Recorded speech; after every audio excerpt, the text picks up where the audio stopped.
Lift Kunal انشاءاللہ ہماری حکومت میں بنے گی اور اس کے لیے کافی کام ہو چکا ہے، اور اس میں جو صوبائی حکومت نے بھی اپنا شیئر ڈالنا ہے، اس پہ صوبائی حکومت بھی چونکہ ہماری ہے تو وہ راضی ہے آبویسلی، اور فیڈرل گورنمنٹ کے حوالے سے جو ہے وہ فیڈرل گورنمنٹ کا بھی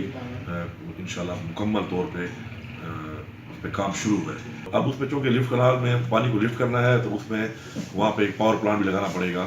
جس سے بجلی بنے، اور وہ بجلی اسپیشلی اسی لیے ہو کہ اس پانی کو لفٹ کرنے کے لیے استعمال ہو۔ اس کے لیے لوکیشن کے لیے ابھی اس دن ایک میٹنگ ہوئی ہے ہماری، جس پہ ہم نے انرجی والوں کو بلا کے ان کے ساتھ بات چیت کی ہے، اور اس کے اوپر وہ انشاءاللہ ابھی وہ PC1 بنا رہے ہیں، اس کا پروپوزل بنا رہے ہیں، جو ایسے بنے گا تو وہ انشاءاللہ اپروو ہو جائے گا۔ اس کو ہم 3 فیز میں بنائیں گے تاکہ پہلا فیز جب بن جائے تو وہ چالو ہو جائے اور جو لوگ اس ایریا میں آتے ہیں ان کو پانی ملنا شروع ہو جائے، پھر اس طرح فیز 2 بنتا جائے گا، وہ بن جائے گا تو پھر اس کو ایکسٹینڈ کرتے جائیں گے تاکہ اسٹارٹ کے لوگوں کو ویٹ نہ کرنا پڑے اور مکمل ہونے تک آخر تک۔ تو وہ ہم نے پلاننگ کی ہے اس کی کمنگ جون تک، سارے جتنے بھی چیزیں ہیں یہ مکمل ہو جائیں گی، اور نیکسٹ ایئر انشاءاللہ 2019 میں انشاءاللہ اس کا افتتاح بھی ہو جائے گا انشاءاللہ، اور اس پہ کام بھی شروع ہو جائے گا۔ 32 لاکھ کنال زمین جو ہے وہ اس سے سیراب ہوگی، اور میرے خیال میں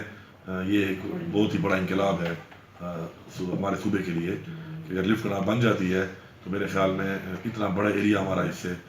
فرٹائل ہو جائے گا کہ پورے صوبے کی جتنی بھی کمی ہے خوراک کے حوالے سے، ایگریکلچر کے حوالے سے انشاءاللہ وہ اس نہر کے بننے کے بعد انشاءاللہ پوری ہو جائے گی۔